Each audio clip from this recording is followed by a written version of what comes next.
మేధావులు ఏం చెప్పినా కొంతమందికి అర్థం అవుతుంది, కొంతమందికి అర్థం కాదు. అర్థం చేసుకోవాలంటే వాళ్ళు కూడా చాలా మేధావులు అయి ఉండాలి. ఇప్పుడు పవన్ కళ్యాణ్ గారి మాటలు అలాగే ఉన్నాయి. తాజాగా ఆయన కొన్ని వ్యాఖ్యలు చేశారు, అది కూడా కొన్ని సూచనలు చేశారు జన సైనికులకి. దాంతో ఇప్పుడు కూటమితో కలిసి ఉంటామా, కలిసి ఉంటే గొడవలు పడతామా, గొడవలు పడి కూడా కలిసి ఉండాలా, లేదంటే విడిపోయే ప్రసక్తే లేదా, ఒక 15 ఏళ్ల పాటు ఖచ్చితంగా ఈ పొత్తు ఇలాగే ఉంటుందని చెబుతూనే గొడవలు తప్ప అన్నింటికీ సిద్ధంగా ఉండండి అంటూ చేసిన వ్యాఖ్యలు అయితే ఇప్పుడు సోషల్ మీడియాలో వైరల్ అవుతున్నాయి. అంతేకాదు జనసేన నాయకుల్లోనూ ఒక పక్క కాపు సామాజిక వర్గాల్లోనూ ఒక కొత్త అయోమయాన్ని అయితే క్రియేట్ చేస్తున్న ఈ వ్యాఖ్యలు. ఇదే అంశానికి సంబంధించి చర్చించే ప్రయత్నం చేద్దాం. అంతకంటే ముందు ఒకసారి ఆయన మాట్లాడిన మాటలు వినిపిస్తాను, ఒకసారి తర్వాత దీని గురించి మాట్లాడాలి. మట్టుకు మీకు ఇబ్బందులు ఉంటాయి, మీకు కొన్ని గొడవలు తప్పవు. అది మీరు మెంటల్ గా ప్రిపేర్ అవ్వండి. సీట్లు వాటాల్లో కావచ్చు, ఇంకోటి కావచ్చు, మీకు గొడవలు అనేది తప్పదు, మీకు ఇబ్బందులు తప్పవు. కానీ మీ లీడర్షిప్ లో మీరు ఎలా ఓవర్కమ్ చేసి మీరు ఎదుగుతారనేది మీ లీడర్షిప్. అలయన్స్ గురించి మట్టుకు మీకు ఇబ్బందులు ఉంటాయి, మీకు కొన్ని గొడవలు తప్పవు. అది మీరు మెంటల్ గా ప్రిపేర్ అవ్వండి. సీట్లు వాటాల్లో కావచ్చు, ఇంకోటి కావచ్చు, మీకు గొడవలు అనేది తప్పదు, మీకు ఇబ్బందులు తప్పవు. కానీ మీ లీడర్షిప్ లో మీరు ఎలా ఓవర్కమ్ చేసి మీరు ఎదుగుతారనేది మీ లీడర్షిప్.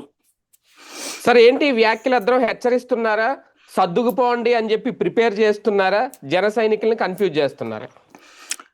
పదవి వస్తే సంతోషపడు, పదవి రాకపోతే త్యాగం చేస్తున్నాను అనుకో రాష్ట్రం కోసం. అది ఆయన చెప్తున్నటువంటి సింపుల్ గా చెప్పాలంటే. అక్కడ గొడవలు పెట్టుకున్న అవతల వాళ్ళు తిట్టినా ఏం చేసినా మీరు సైలెంట్ గా ఉండండి, సర్దుకుపోండి, ప్రిపేర్ అయిపోండి. అవన్నీ కాదు, బేసిక్ గా ఆయన అంటున్న పాయింట్ ఏంటంటే రేపొద్దున నియోజకవర్గాల పునర్విభజన జరుగుతుంది.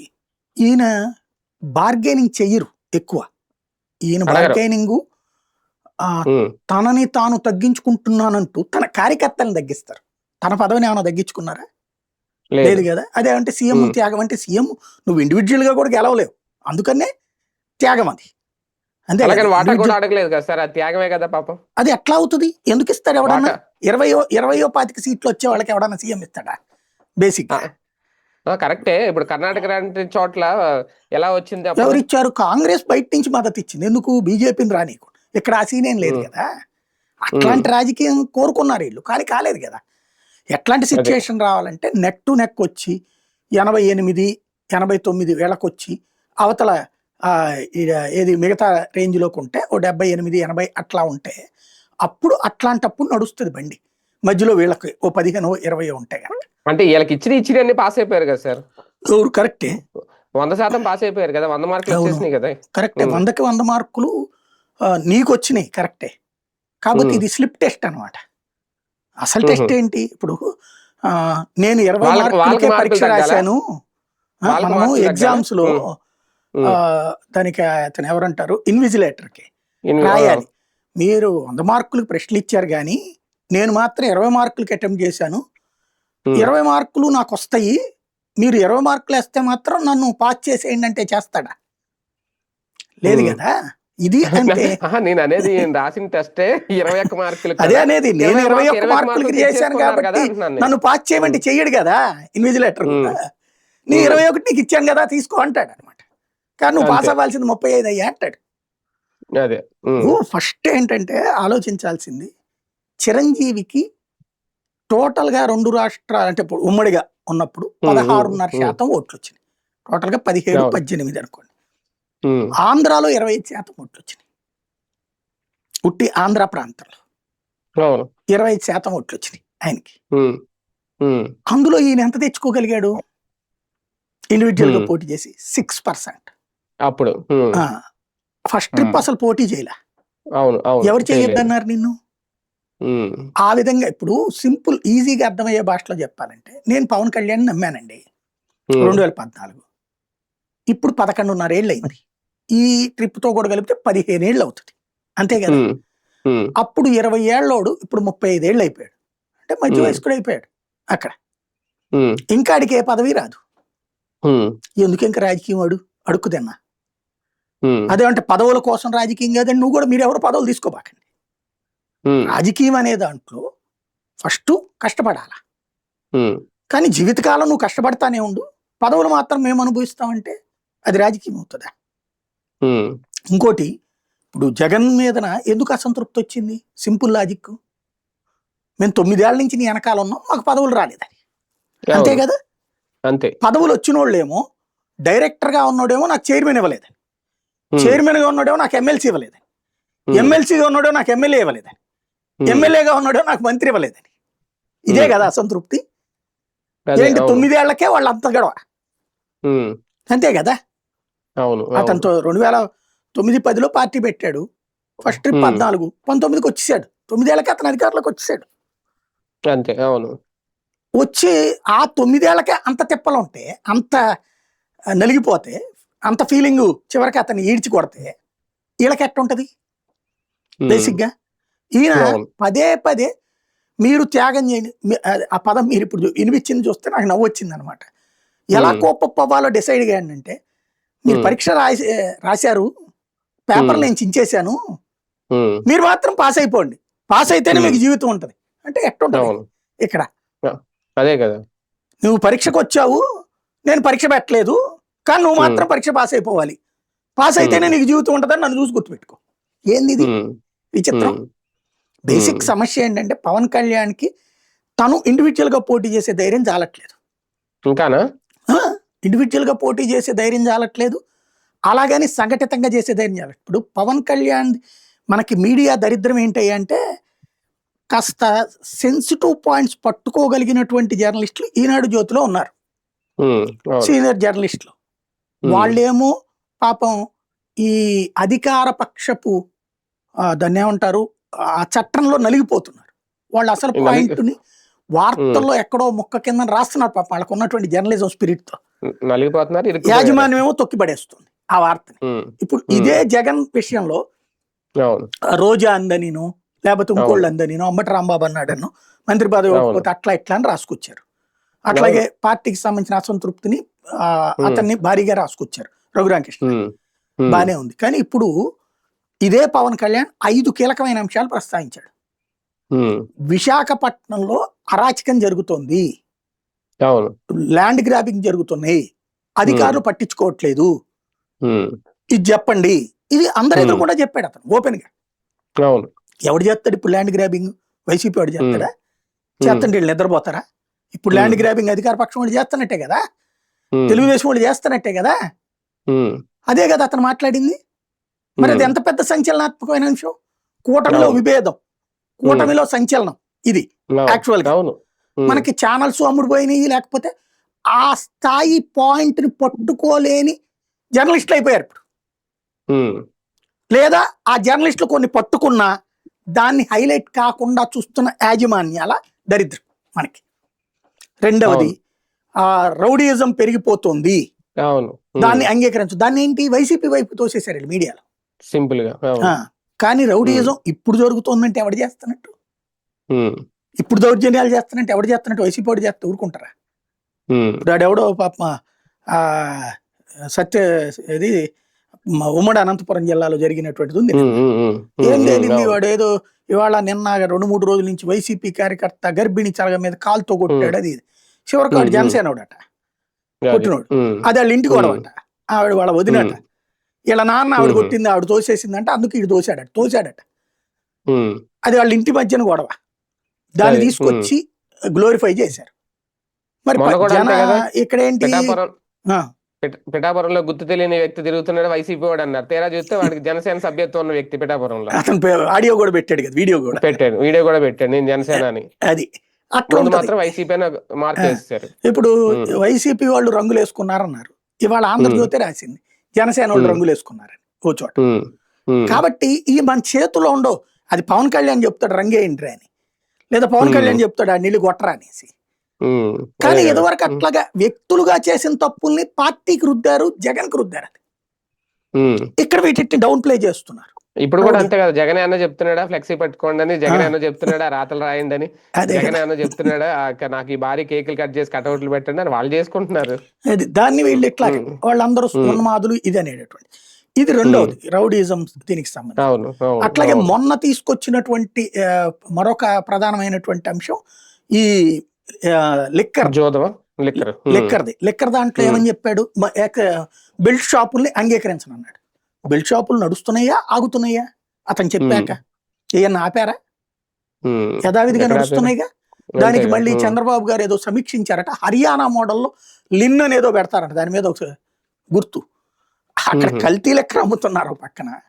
రెండో పక్కన అక్కడ బెల్ట్ షాపులు నడుస్తుంటే బెల్ట్ షాపుల నిరోధానికి హర్యానా వాడిని పట్టుకునేది నాకు అర్థం కాల. అంటే మళ్ళీ ఇంకో సంస్థకి ఎవరికో 30 కోట్లు 40 కోట్లు తగలేడు. అంటే పవన్ చెప్పిన దాన్ని కూడా వాళ్ళు వాడుకుంటున్నారు. పేకాట ఏం నడుస్తుంది రాష్ట్ర వ్యాప్తంగా, అడ్డదిడ్డంగా నడుస్తుంది. ఇక్కడ పవన్ చెప్తున్నాడు, అక్కడ ఏది ఆగట్లేదు.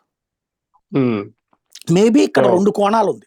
ఒకటి, ఏం జరుగుతున్నా సరే జగన్ రాకూడదు కాబట్టి దీన్నంతా నేను సమర్థిస్తూ పనిలో పనిగా నేను చెప్తున్నాను దాన్ని, అవే ఇది తప్పురా అబ్బాయి అని చెప్పడం. అంటే మన వృద్ధులైపోయాక ఇళ్లలో పెద్ద పిల్లల్ని మనం ఏం కంట్రోల్ చేయలేము.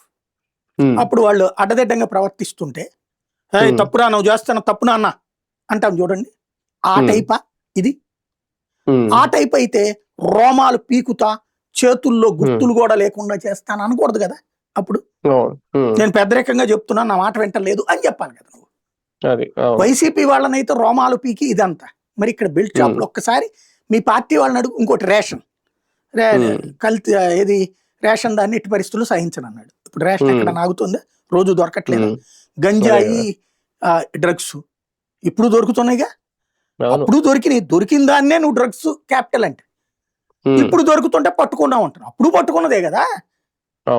అప్పుడు డ్రగ్స్ క్యాపిటల్, ఇప్పుడేమో వేరే క్యాపిటల్. ఏంటంటే మనం దుష్ప్రచారం చేయడం సులభం, సరైన ప్రచారం చేయడం కష్టం. ఇక్కడ ఆయన చెప్తున్నది ఏంటంటే 2 కోణాలు నాకు అర్థం అవుతున్నంత వరకు. ఒకటి, రేపు పొద్దున ఎప్పుడన్నా వీళ్ళతో విభేదం వస్తే ఏ భారతీయ జనతా పార్టీనో విడిపోయి పవన్ కళ్యాణ్ ముందు పెట్టంటే, ఇది రాజకీయాల్లో ఏదైనా జరగచ్చు. భారతీయ జనతా పార్టీ ఏమీ పిల్ల పార్టీ కాదు, లేదా పాత రోజుల్లో వాజ్పేయి టైపు రాజకీయం కూడా కాదు. వాళ్ళు ఐదర్ 1 or 2లోకి రావాలనుకుంటున్నారు. రేపు ఎలక్షన్స్ అప్పుడు ఖచ్చితంగా అడుగుతారు. 50% అడుగుతారా, 30% అడుగుతారా, 40% అడుగుతారు ఎక్కువ సీట్లు. ఒక్కళ్ళగా అడగరు, మా ఇద్దరికి కలిపి అంటారు. ఇప్పుడు మన కూడా వీళ్ళు ఏం చేశారు, ప్రతి మీ ఇద్దరికి కలిపి అన్నారు. 22 ఇక్కడ జనసేనకు మనం 21 అంటున్నాం. తెలుగుదేశం ఆ రోజు చేసిన ప్రకటన ఏంటి, బీజేపీ జనసేనలకు కలిపి 31 ఇచ్చామని చెప్పింది. అట్లాగే ఎంపీ సీట్లు బీజేపీ జనసేనలకు కలిపి 8 ఇచ్చామని చెప్పింది. అంటే వాళ్ళు ఆ లెక్కల్లో ఇద్దరిని కలుపుతున్నారు కదా. రేపు కూడా ఇద్దరిది కలిపి మాకు 40% 50% అని అంటారు. ఇవ్వనన్నారు అనుకోండి, అప్పుడు బయటికి రావాల్సిన పరిస్థితి వచ్చింది అనుకోండి. మీకు అందరికీ తెలుసు నేను ఎంతగా కమిట్ అయ్యానో. నా కార్యకర్తలు తిట్టారు, మా సామాజిక వర్గం తిట్టింది, మా కుర్రోళ్ళు తిట్టారు, తగ్గుండండి అయ్యా అంటే, ఏం సరాలే మమ్మల్ని వేధిస్తుంటే మీరు ఇట్ట చేస్తున్నారు ఏంటి అని. అయినా కూడా నేను తగ్గున్నాను, ఎంతో తగ్గున్నాను, ఎంతో వినమ్రంగా ఉన్నాను. ఎన్నోసార్లు చంద్రబాబు గారిని ప్రశంసించాను, పొగిడాను, ఆయన విజనరీ అన్నాను. తీరా చూస్తే ఆయన ఇట్లా చేస్తున్నాడు చూడండి అని చెప్పి అడ్డం తిరగచ్చు. నేను ఆ రోజున ప్రస్తావించిన ఇవన్నీ చెయ్యకపోవడం వల్ల నేను ఎదురు తిరిగానని చెప్పచ్చు, ఒక ఆస్పెక్ట్. రెండవది, తటస్థుల కోసమేమో పవన్ కళ్యాణ్ మంచోడేరా, ఇవన్నీ ప్రస్తావించాడు కూడా చూడండిరా అని అనుకుంటూ, సేమ్ టైం పాపం ఆయన కూటమిలో ఉన్నాడు కాబట్టి ఏం చేయలేకపోతున్నా, పాపం తెలుగుదేశాన్ని, పుణ్యం పవన్ కళ్యాణ్ది అనేటటువంటి తటస్థుల ఫీలింగ్ రప్పించడం కోసం. అదే సందర్భంలో తన కార్యకర్తలు మనం తప్పదన ఆయన సర్దుకోండి, ఎందుకంటే ఇండివిజువల్ గా చేస్తే రాదు. ఇప్పుడు నేను ఆయన మాట్లాడిన మాటల్లో ఆయనది నాకు అనిపించింది ఏంటంటే, ఆ పదవిని, ఈ చిన్నపాటి పదవిని ఆస్వాదిస్తున్నాడు ఆయన. బ్లష్ అవుతున్నారు. అంటే మనకి ఏదైనా ఆడపిల్లల్ని పొగిడినప్పుడు సిగ్గుపడతాను చూడండి, బ్లషింగ్ అంటారు. అట్లాంటి ఒక ఇదిలో ఉంది. నిన్న అదేదో దేని మీద, డ్రగ్స్ మీద దేని మీద ఒక కమిటీ వేశారట. శాసనసభ పక్ష కమిటీలు కామన్ గా వేస్తారు టూరిజం మీద వేస్తే, దానికి చైర్మన్ అనగానే ఓ చప్పట్లు కొట్టి వేలు వేస్తుంటే నాకు అసలు అర్థం కాల. అసలు అది ఆఫ్టర్ ఆల్ పదవి. ఓ శాసన సభాపక్ష కమిటీలు బోల్డ్ ఉంటాయి, అవి దేని పనికిరావు. ఏదో ఊరికినే ఒక షో, వీళ్ళు ఏదో నిర్ణయం ప్రభుత్వం తీసుకునేది అమలు చేసే ముందు మేము కమిటీ వేసామని చెప్పుకోవడానికి ఉద్దేశించింది అది. దానికి వేలలు వేయడం, చప్పట్లు కొట్టడం, అదేదో గొప్పదిగా జై పవన్ కళ్యాణ్ అనటం, ఆ మీటింగ్ చూస్తే నాకు ఆశ్చర్యం వేసింది. అంటే వీళ్ళకి అంత అవగాహన లేదు ఆ శాసనసభ విధానం మీద. పవన్ కళ్యాణ్ ఫీల్ అవుతున్నాడు ఆయన. అదొక పదవి వచ్చింది, సంతోషం అంతే. అనేక సార్లు నేను డిప్యూటీ సీఎం అయ్యానంటే, డిప్యూటీ సీఎం అనేటటువంటిది సుచరిత కూడా అయ్యింది. ఎవరు వినుతానా ఎవరో వనిత అయ్యింది. తర్వాత ఆయన పేరేంటి, నారాయణ స్వామి అయ్యాడు. మనం డిప్యూటీ సీఎం అనేటటువంటి పదవి పోనీ వాళ్ళతో చూస్తే భిన్నంగా ఉన్నారు. అవును. ఏముంది ఈయన మీడియా కొంచెం కవరేజ్ తప్పించి, పవర్స్ ఉన్నాయి. మీడియా కవరేజ్ తప్పించి ఏమైనా చేయగలుగుతున్నాం మనం? అదే మన అవును. శాఖలకు సంబంధించి వాళ్ళు కూడా వాళ్ళ శాఖలకు సంబంధించి చేశారు, వాళ్ళకి ప్రచారం లేదు. ఈయన ఒక అవును. పిఆర్ టీము ప్లస్ ఒక సెలబ్రిటీ కాబట్టి ప్రచారం జరుగుతుంది. వాళ్ళ ఉమ్. శాఖలకు సంబంధించి నిర్ణయాలు తీసుకోలేదు. ఇప్పుడు బెల్ట్ షాపులు తీసేసి అప్పట్లో అన్ని ప్రభుత్వ షాపులు పెట్టింది నారాయణ స్వామి మంత్రిగా ఉన్నప్పుడేగా. అంతే కదా. మరి అదేం కుంభకోణం కాదు కదా, రాష్ట్రంలో అతిపెద్ద సంస్కరణ అది. అంతకంటే సంస్కరణ అవును. నేను ఏమైనా తెచ్చాడా? ఉమ్. లేదు కదా. అవును. ఇప్పుడు ఇట్లాంటి మనం మాట్లాడితే బోలెడు ఉంటాయి బేసిక్ గా. అవును. ఇక్కడ అవును. పవన్ అవును. కళ్యాణ్ కి అది చాలా పెద్దది అనుకుంటున్నాడు ఆయన. ఉమ్. మనం ఉమ్. అవును. తటస్థులుగా చూసినప్పుడు ఆయన స్ట్రేచర్ కదా ఆఫ్టర్ ఆల్. ఉమ్. ఆయన ఆలోచిస్తోంది ప్రజలు నన్ను అంతగా అంగీకరించలేదు కాబట్టి ఇది కాదు అనేది. ఉమ్. ఇప్పుడు సింపుల్ ఏంటంటే ఆయన అన్నారు కాంగ్రెస్ ని వైసీపీగా మార్చేసినట్టు మనకు ఓట్ బ్యాంక్ లేదని. ఆ, ఎందుకు లేదు అవును. నీకు? అంతకంటే రాత్రి వెరితనం రాత్రి ఇంకోటి లేదు. ఉమ్. కాంగ్రెస్ వాళ్ళందరూ జగన్ ని నమ్మారు, ఉమ్. ప్రజారాజ్యం వాళ్ళందరూ నిన్నెందుకు నమ్మలా? అది. ఉమ్. ప్రజారాజ్యం వాళ్ళందరూ నిన్ను నమ్ముంటే 25% 18-25. 25% చెప్పాను కదా. ఆంధ్రాలో 25%, ఓకే. ఓకే. గోదావరి జిల్లాలో ఎట్లయితే 30% దాకా వచ్చింది. అప్పుడు అదే అదే. మొత్తం కలిపితే 16.5-17 ఉంది ఉమ్మడి అదే అదే. రాష్ట్రం. తెలంగాణలో తక్కువ ఉంది, ఇక్కడ ఎక్కువ ఉంది. అవును. ఆ లెక్కను చూసుకుంటే ఘనమైనటువంటిదే కదా. నువ్వు అప్పుడు అవును. 21 సీట్లు ఏంది, కనీసం ఎక్కువ రావాలి. 50 సీట్లు కొట్టాల. ఉమ్. అది కూడా సాధించలేదే నువ్వు. ఉమ్. అంటే అవును. ఏంటి జరుగుతున్నది ఇక్కడ? ఫస్ట్ ఏంటంటే ఆయన ఆంజనేయ స్వామికి కనుక తన శక్తి తెలియనట్టు, పవన్ అది. కళ్యాణ్ తన శక్తి తెలియదు, నడిపించే వాళ్ళ చేతుల్లో నడవట్ల. అది. బీజేపీ అవును. చేతిలో పెట్టేసి కూర్చోమనండి, ఉమ్. సినిమా చూపెడతారు వాళ్ళు, సీఎం చేసి అవును. చూపెడతారు వాళ్ళకి. కానీ ఒకటి సార్, బిఫోర్ 24 తర్వాత రిజల్ట్స్ వచ్చిన తర్వాత ఆఫ్టర్ 24 పవన్ కళ్యాణ్ గారి శక్తి ఏంటో ఒక రకంగా తెలిసింది అందరికీ. అంటే ఆయన కూడా తెలిసే ఉండొచ్చు. ఆ శక్తి సరిపోదు అనుకుంటున్నారా? అందుకే ఇప్పటికీ కూడా ఇంకా మనం సర్దుకుపోవాలి, కొట్లాటలు జరిగినా ఏం జరిగినా అందరూ ప్రిపేర్గా ఉండండి అని నాయకులకి సంకేతం ఇస్తున్నారు. మార్పులు చేర్పులు ఉంటాయని కూడా అన్నారు. అందులో అవసరమైతే మార్పులు చేర్పులు కూడా తీసుకుంటాం, మారుస్తామని కూడా చెప్పారు. అంటే ఏంటి దాని ఉద్దేశం? నాకు ఒక బాధ ఏమేస్తుందంటే, ఇప్పుడు నేను వాస్తవంగా మీకు తెలుసు స్ట్రింగర్తో కెరీర్ స్టార్ట్ చేస్తే చీఫ్ ఎడిటర్ దాకా చేసాం, అన్ని పొజిషన్స్లో చేసాం, వైస్ ప్రెసిడెంట్ దాకా చేసాం. అవును. బోర్ కొట్టేసింది ఆ పొజిషన్స్. మనం దాన్ని ఒక్కో దాన్ని పైకి తీసుకెళ్ళడం, ఆ తర్వాత వచ్చి మళ్ళీ వాళ్ళు మేనేజ్మెంట్లు అటుకో ఇటుకో కొలైడ్ అవ్వడం. ఇప్పుడైతే జీతాలు కూడా ఇచ్చే పరిస్థితులు లేదు, విసుగు పుట్టి మనం ఇది జాలే. ఇప్పటికీ జనం ఎక్కడికి పోయినా పలకరిస్తారు, అభిమానిస్తారు, అది ఉంటది. కానీ ఆ స్ట్రేచర్ వేరు కదా. యాడికి పోతే అక్కడ రిపోర్టర్లు, లేకపోతే మన రిక్రూట్మెంట్లు, మనం కొంతమందికి ఫుడ్ ఉపాధి కల్పించడం, ఇదంతా అప్పటితో పోల్చుకుంటే ఇప్పుడు అంతమందికి ఇవ్వం కదా మనం జాబ్స్. అది ఆ రూట్ లో చూసినప్పుడు తక్కువే. కానీ నేనేమిటి అయ్యింది, ఇప్పటికి 50 వచ్చేసింది. ఇప్పుడు కొట్టుకున్నాం, ఎంతో మందితో తన్నుకున్నాము, తలకు పోసుకున్నాము, ప్రాణాల మీద దాకా తెచ్చుకున్నాము.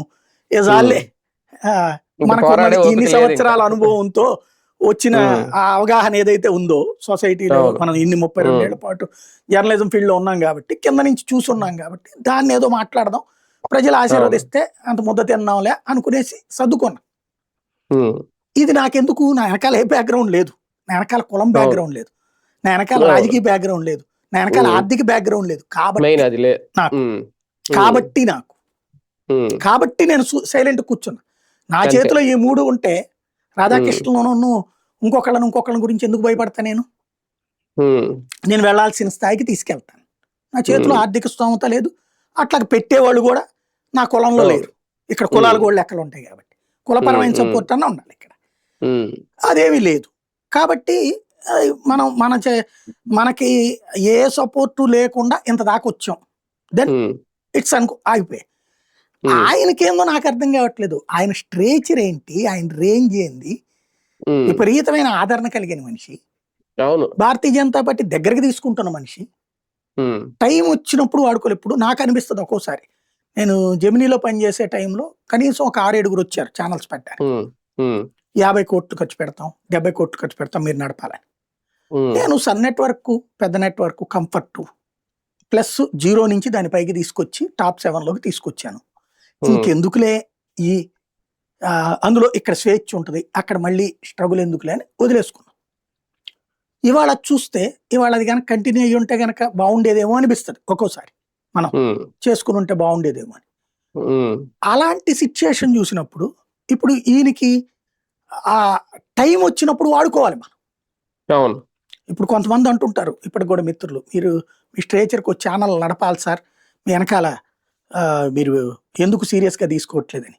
ఎవరన్నా పెట్టాలి కదా నాయన అంటే అవును. ఇప్పుడు నేనేమంటా అంటే, నా దగ్గరకు వచ్చిన వాళ్ళకి ఇదివరకు 50 కోట్లు పెడతానన్న వాళ్ళకు కూడా నేను ఒక క్లియర్ పిక్చర్ చెప్పాను. 100 కోట్ల రూపాయలు ఛానల్కి పెట్టుకోవాలి నువ్వు. అది మొత్తం ఒక అకౌంట్లో జాయింట్ అకౌంట్ పెట్టాలి. దాని మీద వచ్చే వడ్డీతో ఒక పక్క నడుస్తుంది. 20 కోట్లు చాలు ఛానల్ పెట్టడానికి, 10 కోట్లు చాలు, 10-15 కోట్లు చాలు. మ్యాన్ పవర్ కి నెలకి జీతాలు మిస్ కాకుండా 5 ఏళ్ళు ఇవ్వగలగాలి. ఆ తర్వాత వచ్చేది ప్రాఫిట్. 5 ఏళ్ళు మనం అట్లాగే ఎవడి మీద ఎవడి ఒత్తిడికి లొంగకపోతే సర్వైవ్ అవుతాం. అప్పుడు నీకు ఆ తర్వాత రిటర్న్స్ ఉంటాయి. అప్పుడు ఎప్పుడైతే జెన్యూన్ గా రిపోర్టింగ్ చేస్తాం మనం. అదే ఓ 25 కోట్లకో 50 కోట్లకో పెడితే తర్వాత జీతాలు ఇవ్వలేకపోతే మనం వెళ్ళి వాళ్ళకి లొంగిపోవాల్సి ఉంటుంది. అధికార పక్షానికో ప్రతిపక్షానికో లొంగిపోయి పనులు చేసుకోవాల్సి. ఈ విషయాలు నేను చెప్పి సెట్ చేసేవాడిని. అట్లాగా రిజెక్ట్ చేశాను నేను. ఇప్పుడు ఈయనకి అట్లాంటి ప్రాబ్లం లేదు కదా, ఆర్థిక పరంగా సమస్య లేదు. అదేమంటే వీళ్ళతో పోటీ పడ అక్కర్లేదు. ఏం భారతీయ జనతా పార్టీ ఎంత ఖర్చు పెట్టింది తెలంగాణలో? 8 పార్లమెంట్ స్థానాలు ఎట్టగొట్టగలిగింది. ఒరిస్సాలో ఎంత ఖర్చు పెట్టింది? అది నీ దగ్గర దమ్ము సబ్జెక్ట్ ఉంది, నువ్వు దాన్ని పాజిటివ్ వేవ్ లో మలుచుకోవట్లేదు. నిన్ను నువ్వు తక్కువగా అంచనా వేసుకుంటున్నావు. అది సమస్య. అక్కడ అంతకు మించి ఏం లేదు. ఆయన ఇంకా ఫిక్స్ అయిపోయింది ఏంటంటే, నేను తెలుగుదేశం కలిసి లేకపోతే కష్టం, జగన్ తట్టుకోవడం కష్టం అని ఫిక్స్ అయిపోతున్నాడు. నేనే సర్దుకున్నాను కాబట్టి మీరు సర్దుకోండి అయ్యా అని చెప్తున్నాడు ఆయన. జగన్ కోసం, చంద్రబాబు గారి కోసం, ఎవరి కోసం తగ్గుతున్నారు? ఈయన నెగ్గకూడదని తగ్గుతున్నారా, బాబు గారు నెగ్గాలని తగ్గుతున్నారా, మొత్తం మీద ఆయన తగ్గుతున్నారు? దీని ఎంతవరకు నాకు అనిపించే కాన్సెప్ట్ ఏంటంటే, ఈయన మరి ఎవరు చెప్పాడో గానీ, తెలుగుదేశానికి ఓట్లేసి జనసేనకు ఓట్లేసే వాళ్ళు తెలుగుదేశం వాళ్ళు వేస్తారేమో కానీ వైసీపీ ఓట్స్ వచ్చినాయి. వైసీపీ ఓట్ బ్యాంక్ అనేటటువంటిది అది ఒక కట్టర్ ఓట్ బ్యాంక్. అది వాళ్ళు ఎవరు ఇతనికి వేయరు. జనసేన వాళ్ళు మళ్ళీ వైసీపీకి వేస్తారు, ఎందుకంటే కాపులు వేసారు కదా, తెలుగుదేశానికి వేసారు, వాళ్ళకైనా వేసారు. వీళ్ళ బ్యాచ్ ఇటు వేయరు ఓట్లు మాక్సిమం. అలాంటప్పుడు నువ్వు ఆ పార్టీ పతనం అయిపోతే ఆ ప్లేస్ కి నేను వస్తానని కూడా అమాయకత్వం. 15 ఏళ్ల పాటు జగన్ ని దెబ్బకొట్టేస్తే జగన్ ఇంటికి వెళ్ళి పడుకుంటాడంటే అతను వయసు ఏమన్నా 100 ఏళ్ళు ఉన్నాయా? 70 ఏళ్ళు ఉంది, 80 ఏళ్ళు ఉందా? ఇప్పుడు 50 ఉంది. ఇంకో 25 ఏళ్ళు దర్జాగా అతను చేయగలడు. నీ వయసు అతనికంటే పెద్దోడు నువ్వు. నీ వయసు 15 ఏళ్ళు ఆగితే నువ్వు ఆ తర్వాత ఎక్కడికి వెళ్తావు? 65 దగ్గరికి వెళ్తావు. 65-70కి వెళ్ళి నువ్వేం చేస్తావు ఇప్పుడు? అప్పుడు నీ ఓపుకుంటుందా? ఇప్పుడున్న నీ ఆరోగ్య కండిషన్స్ వీటిలో చూస్తే అప్పుడు నిన్ను నమ్ముకున్న కార్యకర్త పరిస్థితి. ఇప్పుడు తెలుగుదేశం చంద్రబాబు నమ్ముకున్న వాళ్ళు బోర్డు అంతమంది బాగుపడ్డారు, లోకేష్ నమ్ముకున్న వాళ్ళు బాగుపడుతున్నారు, జగన్ నమ్ముకున్న వాళ్ళు బాగుపడ్డారు, రాజశేఖర రెడ్డి నమ్ముకున్న వాళ్ళు బాగుపడ్డారు. నిన్ను నమ్ముకున్నోడు చప్పట్లు కొడతానే ఉండాలి. అప్పుడు ఏంటి ప్రయోజనం? లాంగ్ విజన్ అనేటటువంటిది పొలిటికల్ ఆస్పెక్ట్ లో ఉండాలి. ఇవాళకి వాళ్ళ భారతీయ జనతా పార్టీ జనసేన కలిస్తే గనక ఆ ఇంపాక్ట్ డిఫరెంట్. కాకపోతే ఈయన ఉద్దేశం ఏంటి? ఇప్పుడు గెలిస్తే గనక, ఈవెన్ మొన్న జనసేన బీజేపీ పోటీ చేస్తుంటే ట్రయాంగులర్ ఫైట్ అయ్యి ఉండేది. నా అంచనా అయితే తెలుగుదేశం జనసేన బీజేపీల మద్దతు అధికారంలోకి వచ్చింది. అప్పుడు బార్గెనింగ్ చేసే కెపాసిటీ ఉండేది వీళ్ళకి. నాకు ఇన్ని మంత్రి పదవులు కావాలి, నాకు ఈ పోస్ట్ కావాలి, లేకపోతే 50% టైం కావాలి నాకు అన్నది అడగడానికి వచ్చిండేది. అలా కాకుండా ఎప్పుడైతే ఈయన 21కి సర్దుకున్నాడో ఆ బార్గెనింగ్ కెపాసిటీ కోల్పోయాడు కదా. ఇప్పుడు ఈయన బాధ ఏంటంటే, అట్లా మేమిద్దరం పోటీ చేసి జగన్ గెలిచేస్తాడు. ఎన్నిసార్లు గెలిచాడు? కేసీఆర్ ఏమన్నా శాశ్వతంగా గెలిచాడా? 10 ఏళ్ల తర్వాత దిగిపోలేదా? అందులో అంత వ్యతిరేకత వచ్చినప్పుడు గెలవడం కష్టం జగన్ కి.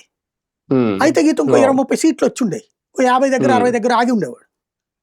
ఇతనికి 30-40 వచ్చిండేది, తెలుగుదేశానికి 80-90 వచ్చిండే. ఇవి అవి కలుపుకుంటే గవర్నమెంట్. బట్ అప్పుడు బార్గెనింగ్ కెపాసిటీ ఉండేది జనసేన బీజేపీ. అదో మంచి అవకాశం మిస్ అయింది. ఇప్పుడు అంటే థర్డ్ ఆల్టర్నేటివ్ అయ్యేవాడు. ఇప్పుడు పవన్ కళ్యాణ్ మనం మొదటి నుంచి సమర్థించినటువంటి థర్డ్ ఆల్టర్నేటివ్ కోసం ఆంధ్రాకి థర్డ్ ఆల్టర్నేటివ్ లేకుండా చేశారు. ఇప్పుడు చంద్రబాబు చెప్పే మాటలనే నమ్మాలా, జగన్ చెప్పే మాటలనే నమ్మాలి. ఇందులో లోపం మనకు తెలుసు, అందులో లోపం మనకు తెలుసు. మనం అనేక సార్లు మాట్లాడుతుంటాం ఆ విధానాల్లో లోపం. ఆ లోపం సరి చేసే మూడో పార్టీ లేకపోవడం మన కర్మ. అలా కావాల్సిన మనిషి ఆ తృతీయ శక్తిని నాశనం చేసేసాడు. బీజేపీ అన్న ఎదుగుండేది, దీని పక్కకు పోయింది. బీజేపీ గ్యారంటీ వెళ్ళేది. ఇప్పుడు తెలంగాణలో థర్డ్ ఆల్టర్నేటివ్ కింద అది ఎదుగుతుంది కదా, ఎమర్జీ అవుతుంది కదా. ఛాన్స్ ఉండేది. ఈయన థర్డ్ ఆల్టర్నేటివ్ లేకుండా చేశాడు అందరికి. కానీ పవన్ చెప్పారని సర్దుకుపోతారా సార్? ఏం చేస్తారు, ఏం చేస్తారు? చదువుకుంటారు, పదవిస్తే తీసుకుంటారు, ఇవ్వబోతే బాధపడతారు. రేపు ఎలక్షన్లో ఓట్లకు సంబంధించినంత వరకు ఇప్పుడు వచ్చిందనుకోండి, అంత బాగా సంతోషంగా ఉన్నాడు అనుకోండి, 10 మందిని తీసుకెళ్లి ఓటేస్తాడు. లేనప్పుడు తన ఇల్లు ఒక్కడే ఓటేసి వస్తాడు, మన వైసీపీకి వేసినట్టు. అంతే అంతే అంతే. రైట్. చూద్దాం. మొత్తానికి జనసేన అధినేత పవన్ కళ్యాణ్ దాదాపుగా క్లారిటీ ఇచ్చేశారు. ఎందుకంటే ఇంకెలాంటి ఫిర్యాదులు వద్దు, ఎలాంటి గొడవలు వద్దు, ఎవరు ఇబ్బందులు పడద్దు, సిద్ధంగా ఉండండి. ఖచ్చితంగా ఈ గొడవలు కంటిన్యూ అయితే సీట్లు వచ్చినా రాకపోయినా ఏం చేసినా సిద్ధంగా ఉండండి అంటే ఒక పిలుపు అయితే ఇచ్చేశారు. ఓపెన్ గానే చెప్పేశారు. మరి ఇంకెలా ఉంటాయి నెక్స్ట్ రాజకీయాలు జనసేనలో, వేచి చూద్దాం.